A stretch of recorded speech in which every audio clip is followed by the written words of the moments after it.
Eu os convido a abrir a palavra do Senhor no livro de Esther, capítulo 5, e nós vamos dar continuidade à nossa série de sermões neste livro. Livro de Esther, capítulo 5. Meu projeto original era pregar todo o capítulo 5 de Esther nesta noite, mas o sermão ficou grande.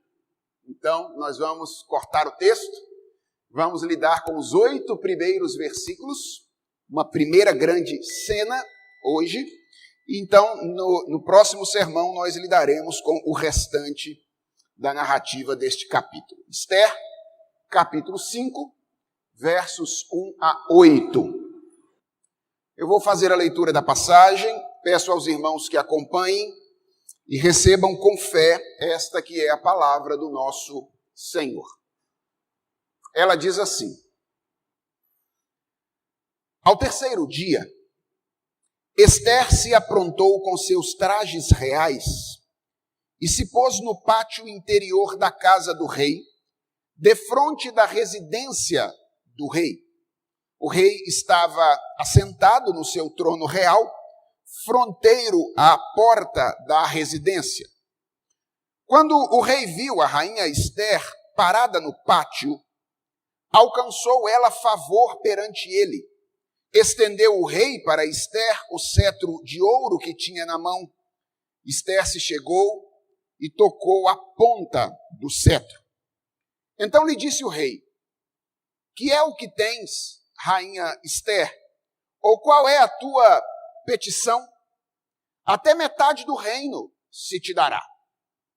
Respondeu Esther: Se bem te parecer, venha o rei e Amã hoje ao banquete que eu preparei ao rei. Então disse o rei: Fazei apressar a Amã, para que atendamos ao que Esther deseja. Vindo, pois, o rei e Amã ao banquete que Esther havia preparado, disse o rei a Esther no banquete do vinho: Qual é a tua petição? E se te dará. Que desejas? Cumprir-se-á, ainda que seja metade do reino. Então respondeu Esther e disse: Minha petição e desejo são o seguinte: Se achei favor perante o rei, e se bem parecer ao rei conceder-me a petição e cumprir o meu desejo, venha o rei com Amã ao banquete que lhes hei de preparar amanhã. E então farei segundo o rei me concede. Vamos falar com Deus, meus irmãos, em oração. Senhor nosso Deus e Pai, é o teu povo reunido diante da tua palavra, que ora encarecidamente ao Senhor que tu fales ao nosso coração nesta ocasião. Senhor, nós precisamos ouvir a tua voz. Nós dependemos das tuas palavras. E nós nos apegamos à tua bondade, à tua misericórdia e ao teu prazer de alimentar o teu povo com as palavras que procedem dos teus lábios. Ouve, portanto, a nossa oração nessa noite, Senhor, e dá-nos o alimento de que tanto precisamos para viver neste mundo mau de acordo com a tua vontade. É a oração que te fazemos, em nome de Jesus. Amém.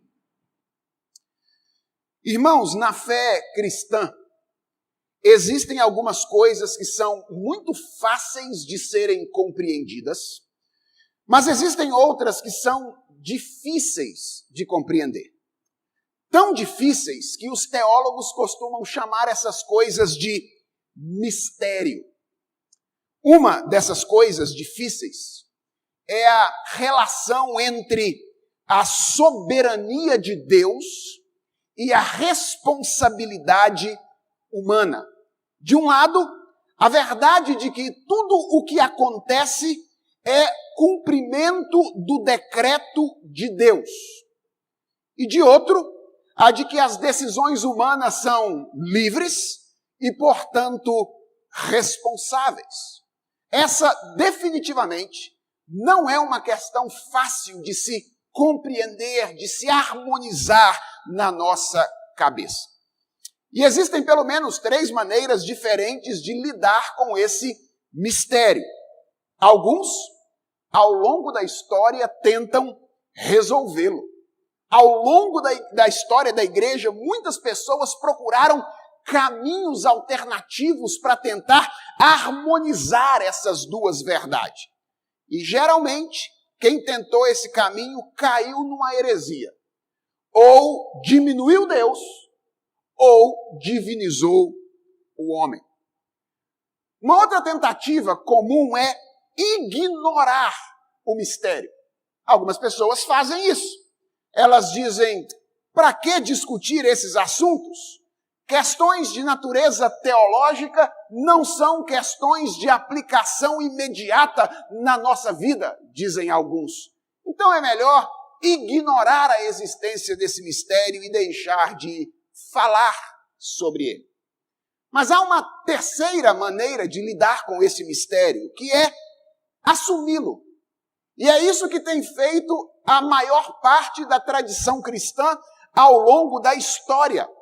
Ciente de que a Escritura não nos foi dada para matar a nossa curiosidade em todas as coisas, mas para nos conduzir à verdadeira sabedoria, esse terceiro grupo de pessoas sustenta que nós devemos afirmar essas duas verdades. Deus é soberano e o homem é responsável, ainda que nós não consigamos compreender plenamente como essas coisas se harmonizam ou se relacionam, porque é com base nessas duas verdades que nós devemos viver. E na mensagem de hoje, nesses 8 primeiros versos do 5º capítulo do livro de Esther, eu pretendo mostrar a vocês que este último grupo de pessoas tem razão. Nós vamos aprender com esta passagem nessa noite que as nossas decisões na vida cultural devem estar baseadas, devem levar em conta essas duas verdades. Deus é soberano e nós somos responsáveis. Mais especificamente, o que eu quero mostrar para vocês nessa ocasião é que a verdade da soberania de Deus não anula a necessidade de agirmos de maneira sábia e de maneira responsável nas esferas culturais onde Deus nos colocou para servi-lo ao longo da nossa existência. Mas antes de analisar os eventos deste capítulo propriamente ditos, é importante nos lembrar de alguns eventos que nos conduziram até aqui e que são o pano de fundo desta passagem. Assuero era o grande imperador da Pérsia nesta ocasião, e ele havia elevado Amã, um descendente dos Amalequitas, a uma posição de destaque no cenário político da Pérsia naquela ocasião, e havia ordenado a todas as pessoas no império que se curvassem diante de Amã, reconhecendo a sua autoridade. Todas as pessoas faziam isso, menos um judeu exilado chamado Mordecai, que era descendente da família de Saul e que havia criado uma jovem, a sua prima, chamada Hadassa, que agora era a rainha da Pérsia, sob o nome de Esther.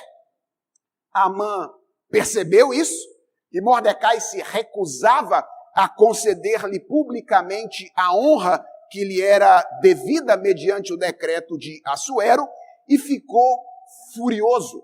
E então, a partir de informações bem atravessadas dadas a Assuero, Amã conseguiu autorização do imperador para decretar a morte de todos os judeus do império, colocando assim em vigência um plano de vingança absolutamente desproporcional.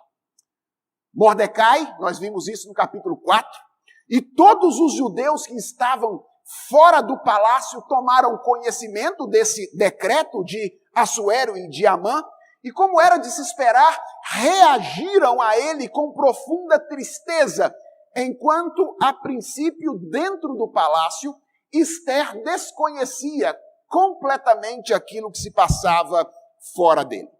Mas um dia ela soube que o seu primo Mordecai estava à porta do palácio, manifestando a sua tristeza como um moribundo, e então resolveu travar um diálogo com Mordecai através de alguns emissários, quando ela foi informada por ele daquilo que estava acontecendo debaixo do seu nariz, embora ela não soubesse. E Mordecai então disse a Esther que ela tinha algo a fazer naquela ocasião. Ela precisava entrar na presença de Assuero com o objetivo de interceder pelo seu povo. De início, nós vimos no último sermão, Esther reluta, mas diante das ameaças de Mordecai, as santas ameaças de Mordecai, ela muda de ideia e resolve então fazer isso, mesmo ciente de que entrar na presença do rei da Pérsia sem ser convidada naquela ocasião poderia significar a sua execução sumária. Se perecer, pereci. É assim que termina o capítulo 4 em tom de suspense. E quando nós terminamos a leitura do capítulo 4, nós ficamos com uma pergunta. Afinal, o que será desta menina judia, feita rainha, que se dispõe agora a arriscar a sua vida para tentar manter viva a linhagem do seu povo e a linhagem da sua família? E o capítulo 5 começa exatamente nos oferecendo a resposta do que vai acontecer com Esther.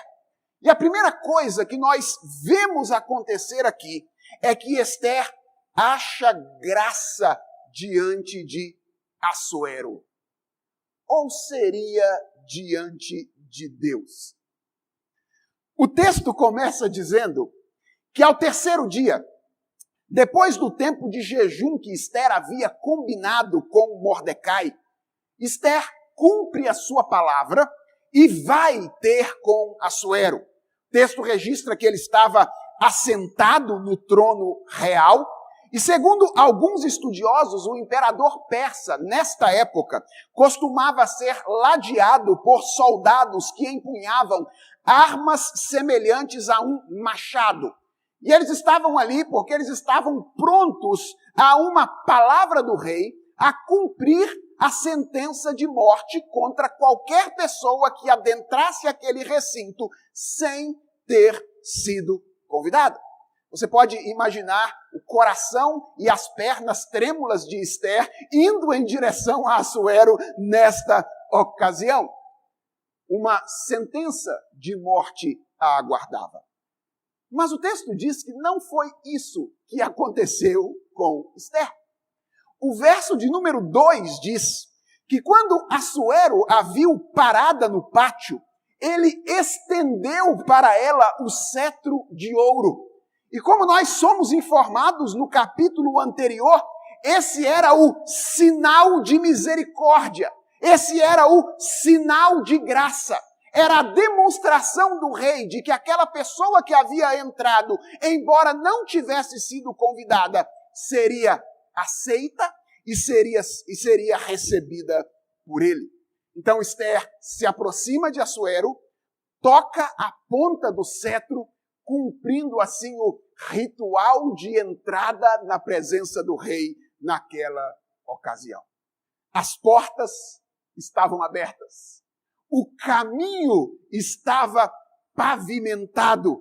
E apesar do seu atrevimento, Esther não morreria. A pergunta que nós imediatamente devemos fazer ao texto é: por que isto está acontecendo? E alguns leitores desavisados poderiam atribuir tudo isso aqui a causas impessoais misteriosas, como a sorte, por exemplo. Eles diriam: olha, aconteceu um alinhamento dos planetas daquele que acontece apenas de século em século ou de milênio em milênio. Que sorte teve Esther nesta ocasião.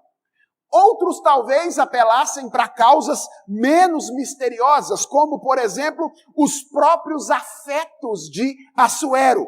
E talvez dissessem que aqui nós temos uma evidência clara, a prova cabal de que os brutos também amam. Ou seja, Assuero recebe Esther em sua presença, apesar de ser o rei naquela ocasião.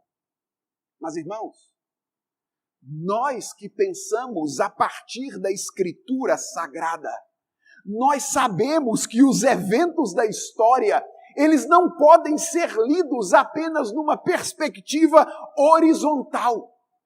Os eventos da história são o cumprimento do plano de um Deus pessoal que faz todas as coisas para a sua glória e para o bem do seu povo. Um Deus que, segundo a Bíblia, tem o coração dos reis nas suas mãos e inclina o coração dos reis para onde ele quer. Nós temos consciência da soberania de Deus. E essa consciência é extremamente encorajadora para a nossa tomada de decisão ao longo da nossa vida. Porque você sabe que frequentemente as encruzilhadas no meio das quais nós nos encontramos no nosso dia a dia, seja na escola, seja no trabalho, seja em uma instituição social qualquer, dependem muitas vezes de movimentos difíceis, como, por exemplo, a manifestação de simpatia por parte de um superior que não é temente a Deus. Vejam, de certa forma, a própria vivência pacífica da fé na esfera pública depende disso. E para nós, é profundamente encorajador saber que o coração dessas pessoas, assim como o nosso coração, está nas mãos do Senhor. Vejam, isso significa que todas as vezes em que nós obedecermos a Deus, então as portas serão abertas para nós, os caminhos serão imediatamente pavimentados e nós vamos sempre contar com a simpatia das pessoas? A resposta é não. José, por exemplo, não contou com o favor de Potifar quando ele foi fiel e rejeitou deitar-se com a mulher dele. Ele foi preso. Ele foi lançado na prisão por ter obedecido ao Senhor. As portas que se abriram para Daniel, quando ele continuou a orar, apesar do decreto de proibição da Babilônia, foram as portas da cova dos leões.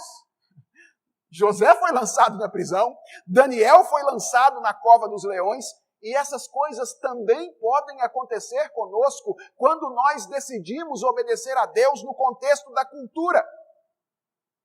E quando coisas semelhantes a essas acontecem conosco, nós devemos continuar crendo e descansando na providência de Deus, sabendo que por caminhos ora confortáveis para nós, ora desconfortáveis para nós, Ele haverá de cumprir o seu plano de redenção, que de alguma forma nos inclui. Afinal de contas, irmãos, a história é sobre isso. Às vezes nós ficamos preocupados com pequenas coisas imediatas na nossa vida e nos esquecemos que a história é sobre como Deus está redimindo a realidade criada por Ele e estragada pelo pecado, e não sobre como nós podemos experimentar uma vida mais confortável nesse mundo. Mas atenção, é encorajador, profundamente encorajador para a nossa vida na cultura, saber que as circunstâncias podem ser mudadas. Saber que corações rebeldes podem ser inclinados, porque tudo e todos estão nas mãos do Senhor. Mas há um detalhe para o qual eu gostaria de chamar a sua atenção nessa noite, e ele tem a ver com a maneira como Esther reagiu depois de ter encontrado favor diante de Assuero. E o que eu quero mostrar para você é que, além de achar graça diante do rei, ou melhor, diante de Deus, Esther age responsavelmente com sabedoria, astúcia e paciência. Essa é a segunda lição que eu quero que você guarde na sua mente nessa noite. Esther age responsavelmente com sabedoria, astúcia e paciência. Vejam, quando Assuero recebe Esther, ele se dá conta de que ela certamente não havia entrado ali sem ser chamada por acaso. Ela havia colocado a sua vida em risco. Então ele sabe que ela tem alguma coisa a pedir, ela tem um requerimento importante a fazer. E, portanto, quando o ritual de aceitação acontece, de imediato ele questiona Esther sobre o seu pedido e a encoraja a fazê-lo, dizendo que mesmo que ela pedisse a metade do reino, ele seria atendido. Irmãos, quem considera a história apenas horizontalmente pode ficar confuso aqui outra vez. Ou Esther era péssima na interpretação das circunstâncias, definitivamente ela não era uma daquelas mulheres que tinham um sexto sentido, ok? Ou Assuero era extremamente bipolar. Por quê? Porque inicialmente ela teme ir ter com o rei, diz a Mordecai que ela não vai, porque fazia 30 dias que Assuero não manifestava o seu favor para com ela. E aí, quando ela entra na presença de Assuero, sem que ela fosse convidada, de imediato ele olha para ela e diz: você quer metade do reino? Quem olha apenas horizontalmente pode achar que ou Esther era muito mal de leitura dos fatos, ou Assuero era muito bipolar. Vejam, irmãos, Esther certamente tinha as suas dificuldades e pecados, mas definitivamente a hermenêutica das circunstâncias, a interpretação dos fatos não era uma delas. E vai ficar claro para vocês daqui a pouco com o que ela vai fazer aqui. E sim, Assuero era um homem extremamente inconstante, mas de novo, não é isso que explica a boa disposição de Assuero para com Esther nessa ocasião. O coração do rei está nas mãos de Deus. E ele inclina o coração do rei para onde ele quiser. Mas o ponto aqui é outro. Deixa eu fazer uma pergunta para você. Seja honesto. O que você faria se você tivesse entrado na presença de Assuero para fazer o que Esther havia entrado para fazer e ouvisse exatamente estas palavras que Assuero acabou de dizer para Esther? Pede, ainda que seja metade do reino se te dará. Eu suspeito que alguns de nós nos deixaríamos levar e mudaríamos de ideia. Talvez a gente pensasse algo do tipo: olha, não era bem o que eu vim pedir, mas eu acho que metade do reino não seria uma má ideia, ok? Metade do reino, acho que não seria uma má ideia. E possivelmente nós até procuraríamos alguma boa justificativa para mascarar a mudança de projeto. Isso seria uma mudança de projeto do reino de Deus para o nosso reino. Mas nós somos habilíssimos em encaixar o nosso reino dentro do reino de Deus e tratar o nosso reino como se fosse o reino de Deus. E se alguém então nos cobrasse pela falta de foco, talvez nós respondêssemos: foi apenas um adiamento momentâneo. Ou seja, depois com metade do reino nas mãos, vai ser muito mais fácil fazer aquilo que eu vim fazer aqui. Outros possivelmente fariam o pedido de imediato. Depois de ouvir essas palavras de Assuero, talvez alguns de nós diriam: é agora ou nunca.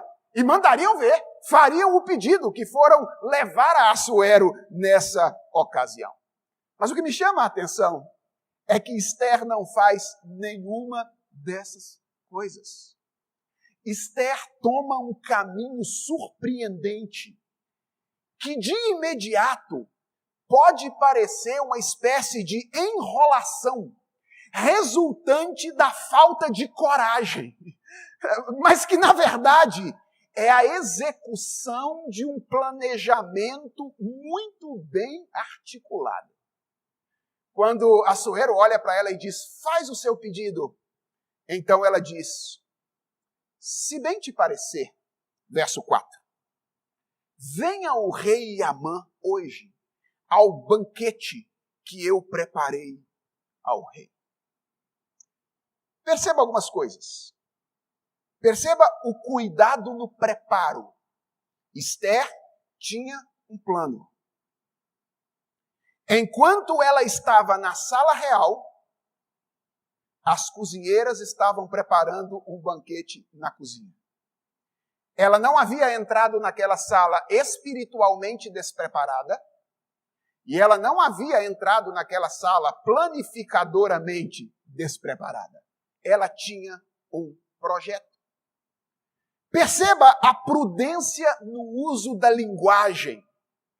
Ela se vale de uma comunicação que expressa humildade, expressa o reconhecimento do seu lugar, expressa o reconhecimento de quem era Assuero. Se bem te parecer, venha o rei Amã hoje ao banquete que eu preparei ao rei.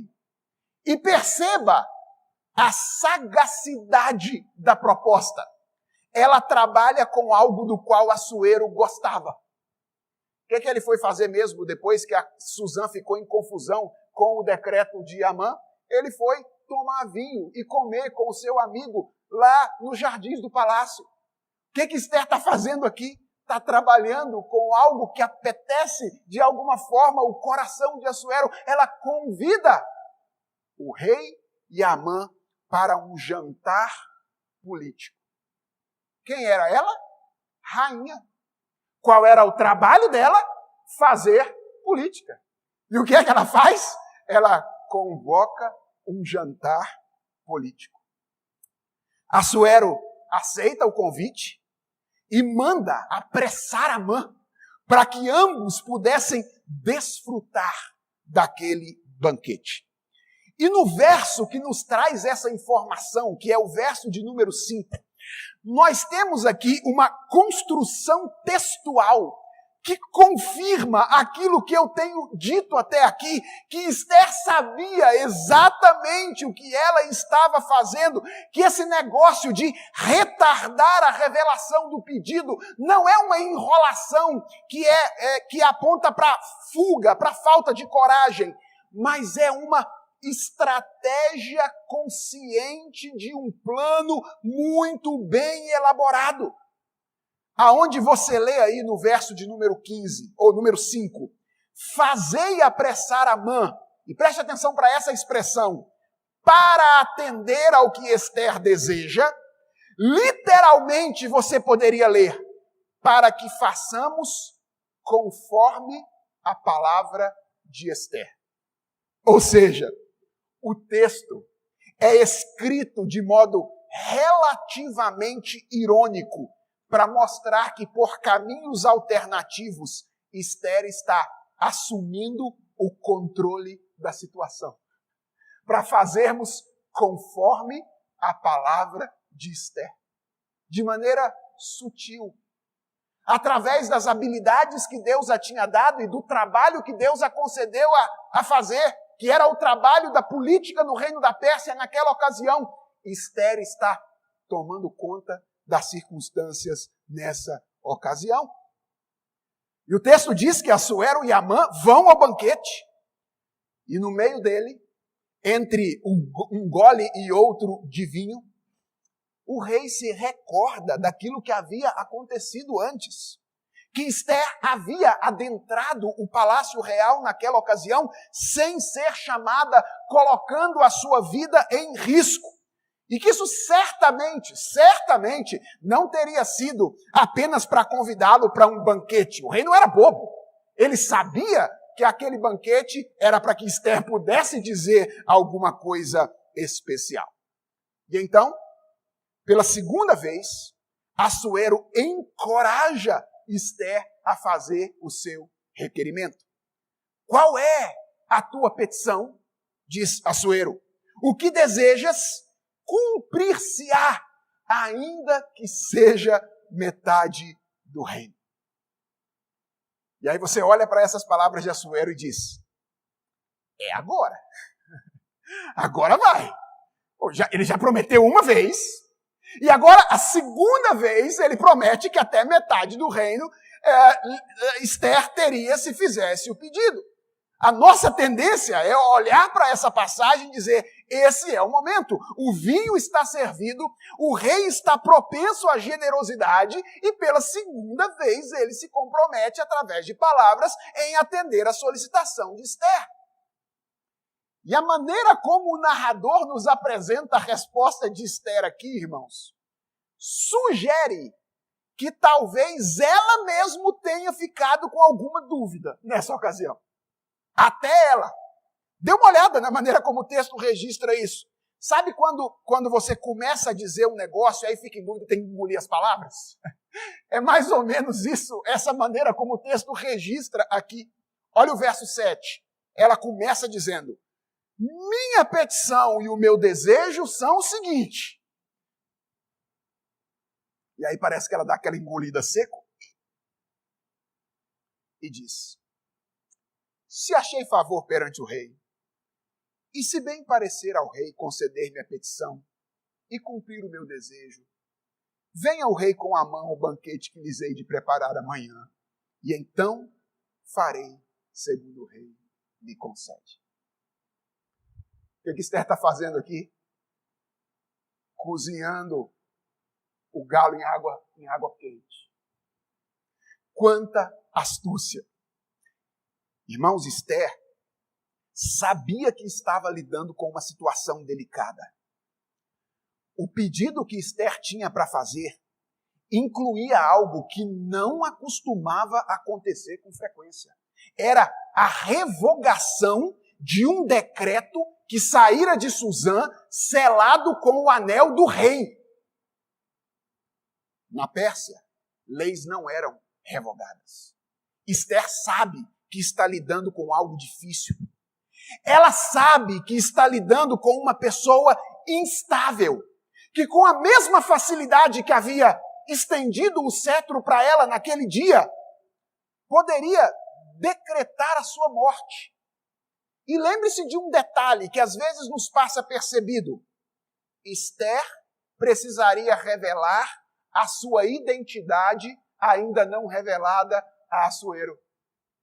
Ela havia mantido isso em secreto diante dele. E agora ela precisava contar ao seu marido de que povo ela de fato era, ou a que povo ela de fato pertencia. Ela tinha algo a fazer, mas era necessário saber quando fazer. E era necessário saber como fazer. E o que me chama a atenção é que a percepção de que Deus está no controle não leva a Esther a tentar o Senhor Deus. Ou seja, já que Deus está abrindo todas as portas mesmo, então, quer saber de uma coisa, eu vou viver a vida de maneira irresponsável? Não! Ela age de maneira profundamente responsável.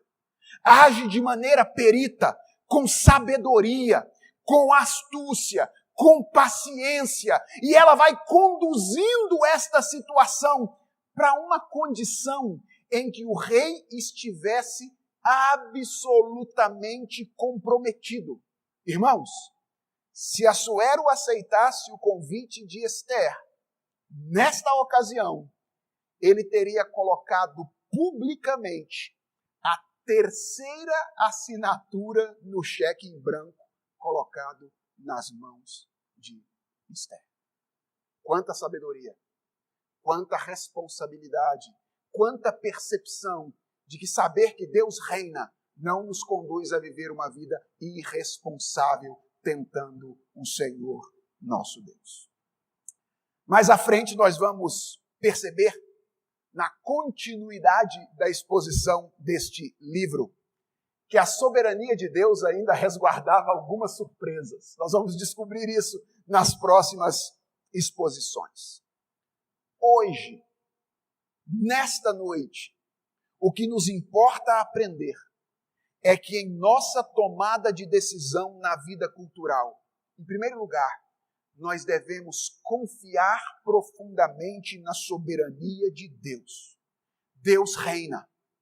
E nós, portanto, devemos agir corajosamente debaixo da certeza de que o nosso coração e o coração das pessoas com quem nos relacionamos, as circunstâncias todas, estão exclusivamente nas mãos de Deus. Mas essa convicção não pode nos conduzir ao fatalismo. Não pode nos levar a cruzar os braços e esperar que as coisas caiam do céu. Ao invés disso, essa convicção de que Deus é soberano deve nos servir de estímulo para agirmos responsavelmente na busca daquilo que em cada situação nos parece mais santo e mais agradável ao Senhor. Eu quero encerrar esta mensagem, portanto, fazendo duas recomendações a você. Duas recomendações que eu gostaria que você levasse para a sua vida e aplicasse em todas as suas decisões a partir de hoje. A primeira delas é: confie inteiramente no Senhor. Viva na dependência de Deus. Ele é o verdadeiro Rei. Sim, é verdade. Há pessoas que estão sobre nós em várias instituições no meio das quais nós somos colocados nesse mundo. Mas Deus é o verdadeiro Rei. Ele tem tudo e todos em suas mãos. E preste atenção, Ele não é inconstante como os reis desse mundo. E eu e você temos livre acesso à presença dele. Irmãos, ao contrário de Esther, nós não precisamos nos apresentar diante do trono de rei com o coração na boca e com os joelhos tremendo, sem saber o que vai acontecer conosco. Você e eu não precisamos, diante de Deus, usar de sutilezas de linguagem, de manobras psicológicas, até porque não funcionaria. Nós tentarmos manipular Deus com a nossa linguagem, através da nossa psicologia. Deus é nosso Pai. Eu vou repetir isso. Ele é Rei, mas Ele também é nosso Pai. E Ele sabe dar boas coisas aos seus filhos. Então preste atenção. Quando as coisas ficarem difíceis e você não souber o que fazer, lembre-se, as portas estão abertas. O caminho está pavimentado. E não é porque a presença de Deus é menos singular do que a presença de um rei qualquer, e então qualquer um pode entrar. É porque o preço já foi pago. O machado da ira de Deus já caiu sobre Jesus Cristo, o seu Filho, para que eu e você pudéssemos ter livre acesso à presença do nosso Deus e Senhor. Irmãos, nós temos um grande privilégio. Um grande privilégio. A maioria de nós aqui não tem acesso à sala do prefeito, à sala do governador, à sala do presidente. Mas todos nós temos um ingresso assinado com o sangue de Cristo que nos dá livre acesso ao trono da graça de Deus. E a pergunta é: o que temos feito com esse privilégio? Quando as coisas apertam, é a isso que a gente recorre? Ou é a nossa tentativa de resolver as coisas com as nossas próprias mãos e pela nossa própria força? A porta está aberta. O caminho está pavimentado. Então, quando as coisas apertarem, busque ao Deus que é rei e é seu pai e sabe dar boas coisas a você. Agora, lembre-se de um detalhe. O cheque ou o ingresso assinado com o sangue de Jesus Cristo, que dá a mim e a você livre acesso ao trono da graça de Deus, não pode ser banalizado através de um estilo de vida fatalista. Ou seja, ele não pode nos servir como um estímulo à irresponsabilidade.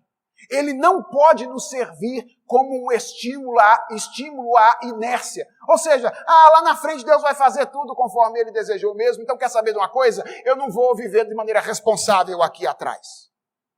E aqui vai a minha segunda orientação para você nessa noite. Trabalhe incessantemente para que as mudanças que você gostaria de ver e que estão em acordo com a vontade revelada de Deus aconteçam. Trabalhe.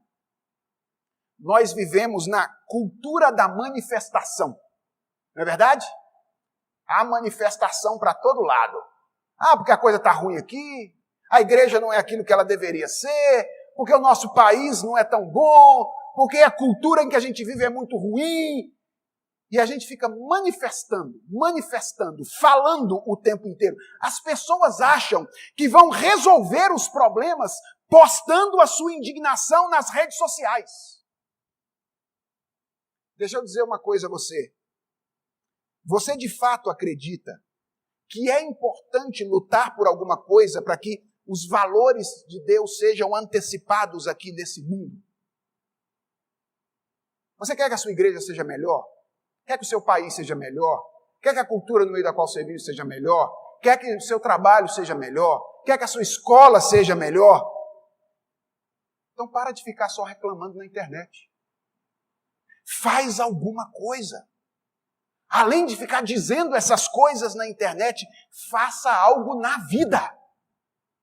Planeje, estude, ensine. E no seu raio de atuação, onde Deus colocou para você atuar naquele momento, trabalhe responsavelmente para que os valores do reino de Deus, reino no qual nós vamos viver no futuro, sejam antecipados e as pessoas sejam abençoadas agora pela justiça, pela beleza, pela glória desse reino no meio do qual nós viveremos um dia. Confie no Senhor e trabalhe para que as mudanças que você gostaria de ver e que estão em acordo com a vontade revelada do Senhor possam acontecer. Vamos orar? Senhor, nosso Deus e Pai, nós somos profundamente agradecidos a Ti por esta narrativa bíblica, que nos ensina nessa noite essas duas verdades tão importantes. Que nós precisamos viver debaixo da dependência do Senhor. Deus, nós reconhecemos diante de Ti como isso é difícil para nós. Nós somos tentados frequentemente a resolver as coisas do nosso jeito, apenas com a nossa própria sabedoria que é falha, apenas com as nossas mãos, sem muitas vezes recorrer ao Senhor. Senhor, às vezes são os nossos valores que nós queremos ver estabelecidos e não os valores do Teu reino. Por isso, tem misericórdia de nós. Nos ajude a confiar em Ti. Nos ajude a viver debaixo da dependência do Senhor. E, ó Deus, nos ensine a não fazer pouco caso da Tua soberania, agindo irresponsavelmente. Ensina-nos a ser responsáveis, a levantar cedo, a trabalhar com intensidade, a estudar, a ensinar, a planejar, a fazer, a fim de que os valores do Teu reino possam, através de nós, serem vivenciados na medida do possível neste mundo mau em que nós estamos e outras pessoas sejam, de alguma forma, abençoadas. Nós nos colocamos nas Tuas mãos e pedimos, seja o Senhor mesmo o nosso foco, seja o Senhor mesmo a nossa visão, é a oração que fazemos em nome de Jesus. Amém.